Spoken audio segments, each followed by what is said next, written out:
This episode is sponsored by Smart Travel, a new podcast from NerdWallet. You know that one friend who always finds the best travel deals, picks the right cards, and somehow ends up in first class for the price of coach? How do they do that? Well, Smart Travel is like that friend, but in podcast form. They cover all things travel finance, like which travel cards earn their keep and which are just heavy, shiny metal, and planning group trips that won't ruin your budget or your friendships. So travel smarter and spend less. That's the key with help from NerdWallet. Follow Smart Travel wherever you get your podcasts. Armchair Explorer is a part of the Voyescape podcast network. Check out all of their shows from around the world at voyescape.com.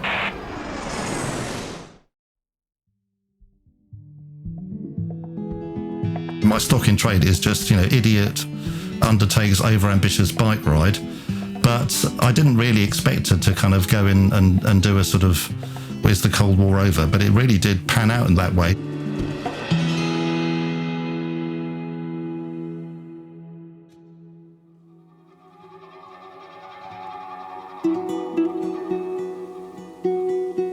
For many of you, the words Iron Curtain might be something that you read about in history books. But for writer Tim Moore, having grown up in an era of Cold War nuclear drills, the Iron Curtain was more personal, not some faraway line, but a very real and frightening divide. So when an editor asked if he'd be interested in cycling along the length of the entire Iron Curtain on a newly anointed bike trail, he had two thoughts. One was that he was absolutely not in shape to embark on a journey thousands of miles long through some dodgy and uncertain parts of the world which were still tied in his mind to nuclear annihilation. And two, that he was definitely going to do it. Are you ready? Let's go.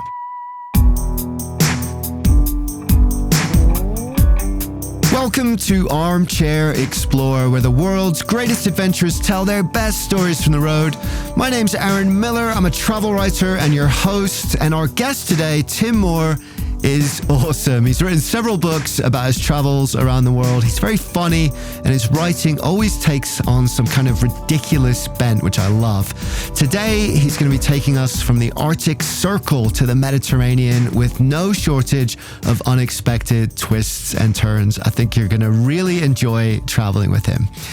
So I was personally interested in this story because, like Tim, I'm going to give away my age here.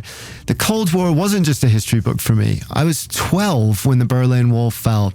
And actually, a friend of my parents came to stay with us soon after, and she'd actually been on the wall when it fell down, literally on the wall, helping to chip it down. And she gave us a piece of it. Just a little sliver of that concrete, all graffitied up, and we still have it to this day. So this was a story I was really interested in telling, and I expected it to be quite deep and poignant. And we do go there a little, you guys know me, but actually it ended up being just way more of a laugh. Not to take away from what those times were, but that's just who Tim is. He's a proper fun, happy-go-lucky guy, and we're going to have a proper fun laugh with him. His book about this adventure is called The Cyclist Who Went Out in the Cold, Adventures Along the Iron Curtain. We'll link to that and some of his other titles in the show notes. And if you want to connect with me, my Instagram is at Armchair Explorer Podcast, and the website is armchair-explorer.com. Come and hang out. Sign up for the newsletter. And if you want any travel tips or inspiration, just drop me a line. So I've been chatting with listener Phil Kitch recently, and he's been planning a California adventure, and it's been a lot of fun hanging out with him and talking about that trip. So I really do want to hear from you. We're currently debating Joshua Tree or Sequoia National Park. What do you guys think? I'm torn. I love them both. So get in touch and we can help sort Phil out and plan his ultimate adventure. Because we're building a community here of explorers, people who love travel, love the outdoors, and want to live life with the full beams turned on. If that sounds like you, and I'm sure it does, we're going to get on well. So please also subscribe to this show if you can, or leave a review, or tell a friend about it, and all that good stuff. The podcast is free to listen to, but it's not easy to make. So if you like it, a great way to say thank you is by spreading the word. Thanks so much for whatever you can do. That really means a lot. But don't worry about that right now, because it's time to hop on our bikes and head out into the cold. Tim has done some crazy stuff. In his early days as a travel writer, he rode a container ship to Iceland. He biked across Italy in period costume, completed the Camino de Santiago in Spain with a donkey as his only companion, and lots more. In short, he's a bit of a nutter. So when one day he received a random phone call from The Guardian's German correspondent, his interest was piqued. He said, I wondered if you've heard of this new Iron Curtain Trail that the European Cycling Federation have just opened. And I thought, well, I haven't heard of the Iron Curtain Trail, nor indeed have I heard of the European Cycling Federation.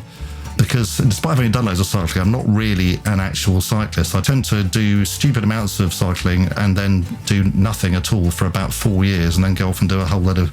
So I'd never heard of this federation, but it obviously sounded quite exciting until I talked to the guy at the European Cycling Federation. I said, well, how long is this Iron Curtain Trail? And he said, we think it's about 6,000 and something kilometres. So what's that, about not quite 4,000 miles. Obviously, I am at this stage over 50, and that is a really, really long way. But, I can do it. I'll just take it easy. And then he said, actually, in fact, emailed me back about a week later. So you know what, actually, sorry, I don't know why I said that. We don't actually know how long it is. So if you do it, you'll be the first person who's done it, and you can just tell us how long it was. So at that point, I should probably have just given up on the whole venture, but I didn't. The Iron Curtain Trail is officially named Eurovelo 13 or EV13. It stretches from the Arctic Barents Sea to the Black Sea, marking the border between the former communist East and the capitalist West. Experience the history of Europe's division, the official website for the trail proclaims. I still couldn't get my head around the fact, Tim writes, that one could now trace gaily hither and thither across the death strip. I've done a few long bike rides in my life, but I think I realised this was of a whole different order, not just in terms of distance, but in terms of the conditions and everything. So I guess in a way with these sorts of things, you want it to be difficult. I mean, in the end, it's not interesting or funny if things aren't a bit of a challenge. So clearly I'm guaranteed they would be by deciding to take along as my bike this tiny little 20-inch wheel shopping bike, which had been made in an East German sort of communist-run plant in the 1980s. So that certainly guaranteed that things would not be easy. Tim's bike was, in his own words, a goofy, hopeless, squat little underdog. Even when it was brand new, this bike was no technical marvel. It had no gears and a shockingly inadequate single spoon brake. This was a bicycle which was never built for anything beyond running local errands. And yet, Tim jumped on it and thought ahead in his mind of the several thousand miles of hard riding he had ahead of him. You probably won't die, his wife said cheerily as he prepared to depart, but I do worry that you might go mad.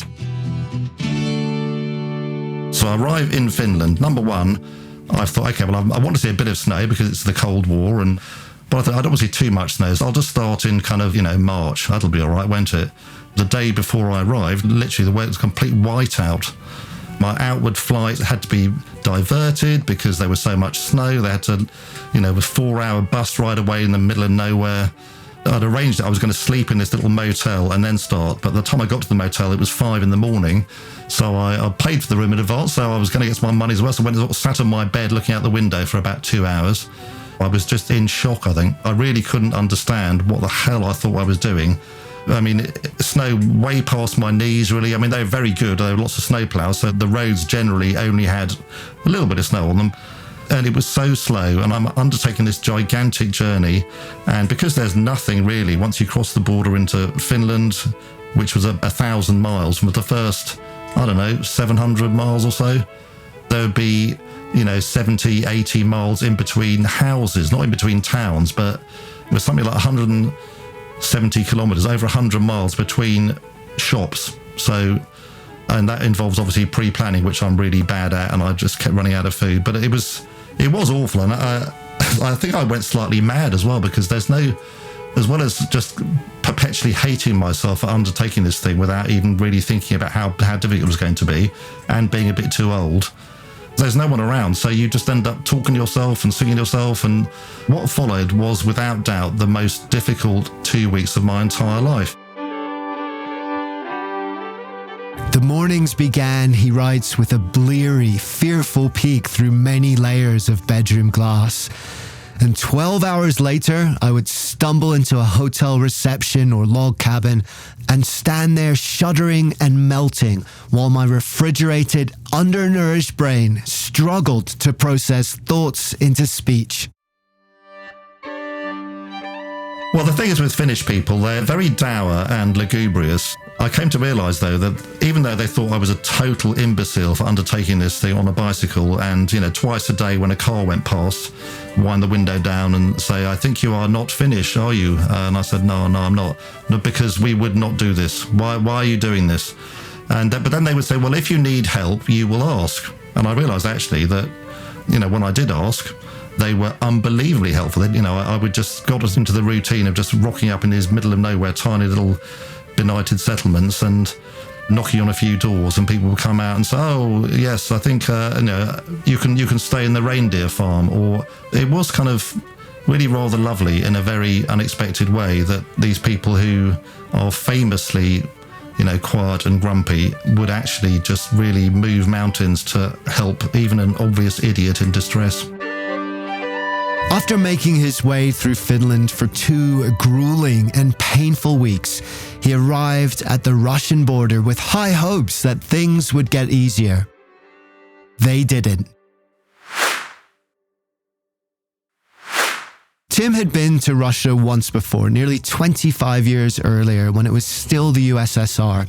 And he found it to be a rather frightening place, he says, with bribe-demanding border guards and suspicion so palpable he could taste it. But that was decades ago. He wanted to see how the country had changed. So he pedaled up to the exact same border post which he had crossed those many years ago, feeling, as he writes, the very same blend of terror and exhilaration percolating in my gut. I was only really in Russia, when I look back at it, it was probably only I think 4 or 5 days, but it really seemed like the longest 5 days of my life because it was just endlessly kind of scary from a cycling perspective. When I think about my time in Russia, I just mainly think about a kind of huge, great 1950s truck sort of weaving all over the road and overtaking a bus on a blind corner and coming straight at me. So it all kind of, even though it went on forever, it kind of just sort of passed in a blur of terror. There'd be a little small town and there'd just be, almost as if they were there on duty, there'd be a kind of really threatening, nasty looking, kind of slightly bulky guy in a vest, sort of with a can of beer, smoking a cigarette, just kind of staring you out when you came into town. He's just there all day, just like looking aggressive and just trying to sort of intimidate and passing cyclists. And then actually on the last hours, I remember, because whenever there was an opportunity in Russia to not go on a road with cars or lorries or buses, I would take it. So there was a little sort of bit which I guess was some kind of rudimentary footpath, bike path or something. Thank God for that, even though it's going to be much slower. So I went on that, and most of this area was completely pan flat. You could see for miles and miles and miles. And in the distance, I saw, what's that over there? Is that a little old sort of babushka lady with a headscarf? Oh, it'll be, a little sort of Russian housewife. And she's doing something. Clearly, as soon as she see me, she was just dragging this huge tree trunk just to lay it across the path in front of me. So when I got there, she just finished. I laid it down. Well, obviously, I could just pick the bike up and carry it over this thing, but I just thought, wow, that's really, really, really going the extra yard to make people feel unwelcome. With folded arms and a placid air, she watched as I lowered my bike back to earth and remounted. I looked back a moment later and saw her forking the log back to its original station. When I got to Estonia, which clearly had been part of the Soviet Union when I was there in 1990, and now very much isn't, and is part of the European Union. When I saw the little European Union flag on the other side of this bridge, I just burst into tears of relief. And then I go into the first hotel I can find there, and I just go up to the receptionist and I said, "I'm sorry, I know this is a bad thing to say, but I'm so happy that I'm not in Russia."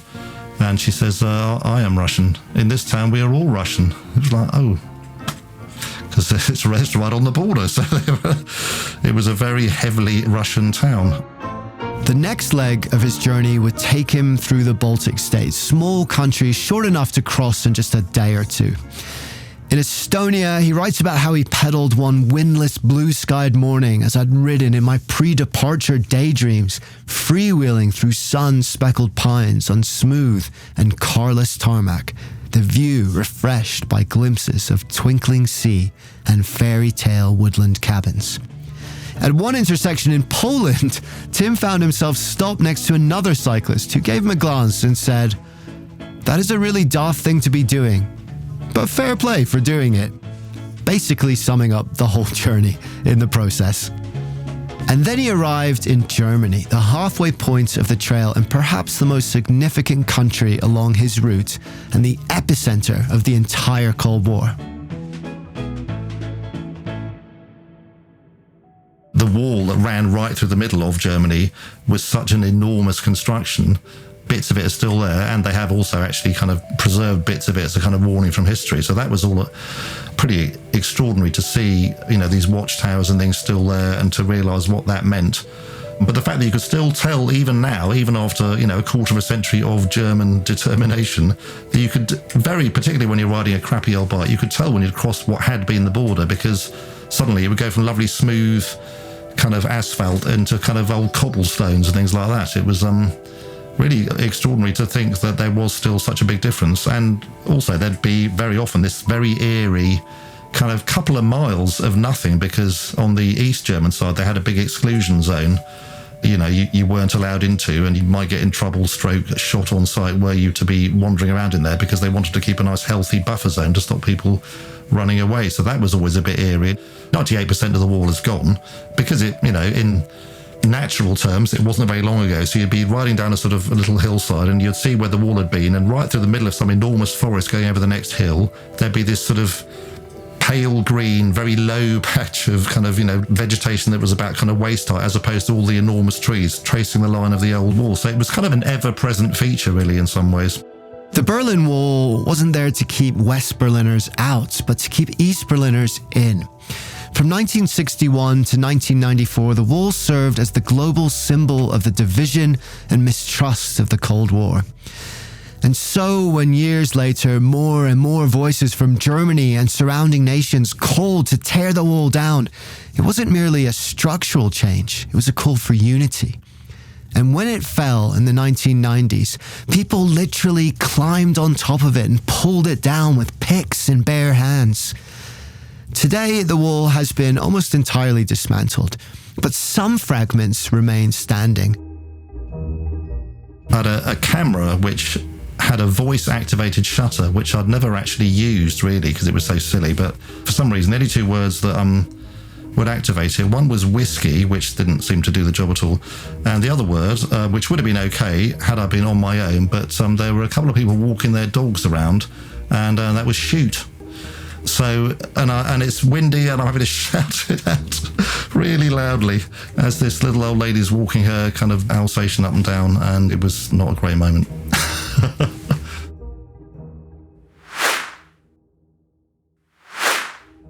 After Germany, Tim passed through what he called a long round of the EV13 Hokey Cokey, zipping back and forth from Hungary to Austria, Croatia, Slovakia and Slovenia. For a fortnight, he writes, I would weave across borders with dizzying frequency, left leg in, right leg out, never spending consecutive nights in the same country. There would generally be some token indication of the frontier, an old border hut or a metal sign with the facing nations on either side of it. But sometimes there was nothing. In 25 short years, we've gone from an iron curtain to a blown down garden fence. And then he arrived in Serbia, where he encountered something more sobering. A group of hundreds of refugees. These were Syrians hoping to cross into the EU via Hungary to seek asylum, but they were being detained at the border. I was completely taken aback when I'm going up to the border area, and suddenly there's just hundreds of refugees just sort of sat in some car park surrounded by sort of policemen. It felt like an enduring theme that this border, which had seen, obviously people crossing over from east to west and getting shot by border guards, and just all these other, Hungary in 56, when everyone, loads of people had just fled over these borders in a sense of great panic. So it was very much in that tradition, but I hadn't really expected to confront it in that way. And it was shocking. And it's to think that those sorts of things are still really going on all over the place now. But at that stage in 2015, you didn't really think of that as something you would encounter in Europe, just going around on what at some weird level was a holiday. The Iron Curtain Trail had been laid out to celebrate the end of a beastly era of division and hatred, he writes. But walls that had come down in 1989 were already going back up. And then in a strange twist of irony, Tim learned after his journey that many of these refugees had ended up entering the EU via Norway instead, in the exact same northern town where he had begun his journey in exactly the same way. So lots of Syrians ended up right up near Murmansk, and the very, very northernmost town in Russia. And there was some bizarre little kind of loophole that they were allowed to cross that border if they had a bicycle. Not on a car, not on foot, only on a bicycle. It was some sort of weird hangover that someone forgot to erase from the record. And because, the cheapest bike they could get was like a kid's bike with little 20-inch wheels, like my bike. So it was really very, very, very haunting, actually, to see these refugees right near the end of what must have been a horrendous journey, wobbling over this border, which, where I'd been wobbling down it on my silly bike at the start of a very different journey before. From there, he crossed into Slovenia, down through Croatia, and pedaled through a bucolic stretch of trail into Bulgaria. It was honestly like the Middle Ages. There was this town and people were just leading cattle through the streets. There was just, kind of earthen streets. There was, these no kind of electricity, it seems, in almost all the houses. That was quite compelling to think that in Europe you can still see people out in the fields with, beasts of burden. So I saw a guy ploughing a field with a horse-drawn plough.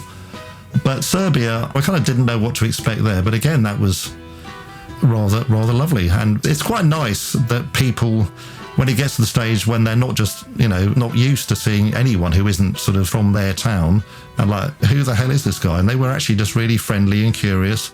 Shaking off each day's scorching heat with an enormous ice cream cone, Tim continued onwards, crossing back and forth through Serbia, Romania and Bulgaria until he only had Greece and Turkey left.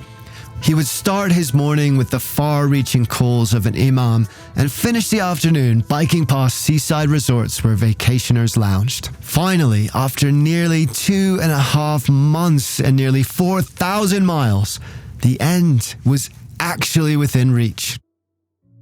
There have been many, many, many moments, thousands of moments. I mean, almost every day when you think this is never going to end, I'm never going to make it. Anything could happen, physically or mechanically. It was only really the last 2 days I thought, oh, I'm actually going to do it. It sort of didn't feel real because it's such an all-encompassing, involving kind of thing when you're doing I'm not doing anything else. You're not kind of taking a couple of hours out in the middle of the day to like sit down and read a book or go and see some friends or something. You're just on this bike cycling all day, every day. And in the evenings, you're so knackered, you can't really kind of, take stock of things or like whatever. So I hadn't, in a way, prepared for the event. Oh, right, I'm actually going to do it. It's a really unnatural situation. You kind of have to kind of get yourself into some sort of appropriately kind of portentous mindset that here I am and I've done it. So I almost sort of went through the motions, like, I'm going to take the bike and I'm going to put because I'd thought about this endlessly, that what am I going to do at the end? The only thing is at the end, on the one hand, you're so relieved to have finished it, but then you get kind of taken over by this really quite ugly sense of superiority over your common man. So you're looking at all these people just sort of sitting in deck chairs on the beach, thinking like, you don't know what it is to live. I have suffered. What have you done with your miserable, pathetic lives? And actually, because it's such a routine that builds up when you're doing something like this, that by the end of, because it took me, 2.5 months or something, but it just seems like you're never going to do anything else ever again. You're until this is it. This is all you can ever do. And when you finish, you think, well, I don't know what to do with myself. How can I ever possibly adapt to normal society? But in the end, it takes about 36 hours and you do, and then you've forgotten that you've ever done this ridiculous thing. Tim ends the book just before his journey ends, sitting on a bench outside a grocer's shack in one last semi-derelict hilltop border town, waiting to set off on the final leg of his long journey to the shores of the Baltic Sea. Maybe he ended there before those last few miles to portray a sense of the journey not being over, that new walls were still going up. Maybe he did it to offer hope and reflect the ongoing struggle. Or maybe he was just too knackered to finish the book properly. You never know with Tim. What you do know is, man, he likes to ride a bike. Well, a bike it's a great thing. Basically, it's better than walking because walking is just so soul-crushingly slow. You get to really experience your surroundings in a way that you just don't in any other sort of mode of transport, because you're with them and, you kind of feel them literally because, there's a hill and I'm noticing this. And you smell everything, which isn't obviously always great. And also, each day seems to last about 1,000 years. And you look back at the things you did in the morning and you realise you've been through whole sea changes of climate, of culture, of landscape, and you've just done it all under your own steam on this sort of very humble conveyance. I think the lesson of all the things I've done really is absolutely, if I can do it, anybody can do it. I go to events and things where there are people who want to talk about my books, and generally they want to talk to me about my cycling books. And I think quite often they seem to think that I've constructed this character who is a blithering idiot and is physically and technically underprepared, and then they talk to me for more than 2 seconds and realise that I haven't, and that is who I am. So even though I wouldn't necessarily think I've inspired them, because they are probably crushingly disappointed that I am such a twat, I have had letters and emails from people who have said I didn't, I was at a kind of crossroads in my life and I wanted to go and do something very different, a life-changing kind of life-defining kind of mission. And because you were able to do these things, and that these people wisely took me at face value and realised that I was hopeless, and they went off and did gigantic bike rides or walked the pilgrimage across Spain, and that's very humbling and rather lovely.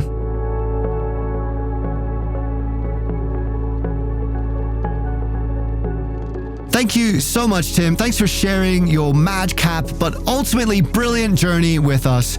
It hasn't made me want to ride the Iron Curtain Trail, just in case that old lady with the log is still there, waiting for the next unsuspecting cyclist to come through. But it has made me want to get out on my bike more.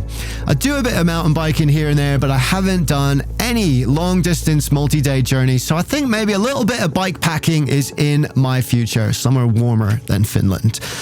And if you're thinking the same, we have lots of really cool stories like that. Kat Jaffe riding the hardest mountain bike race in the world is one. I love that. Stephen Fabes riding around the world is another. Both two of my favorite episodes. I'll put those links in the show notes, or just scroll down the feed and see what takes your fancy. Tim's book, again, is called The Cyclist Who Went Out in the Cold, Adventures Along the Iron Curtain.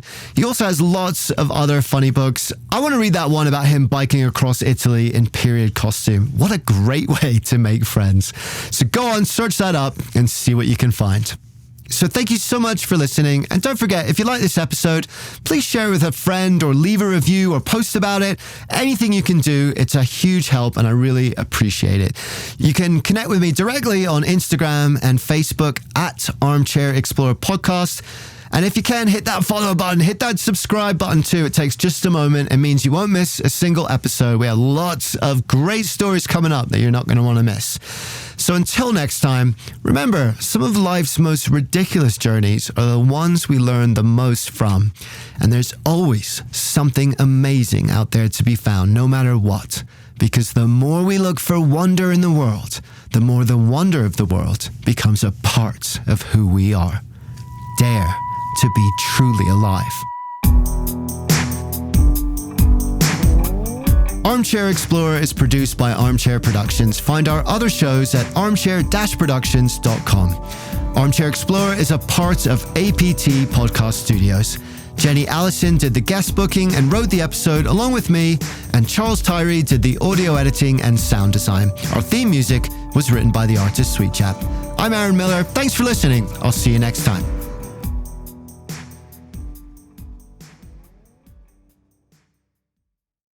Quick question. Do you want travel tips from people who have actually been there? Our show is co-hosted by Tim Johnson, an award-winning travel journalist who's been to more than 145 countries around the world.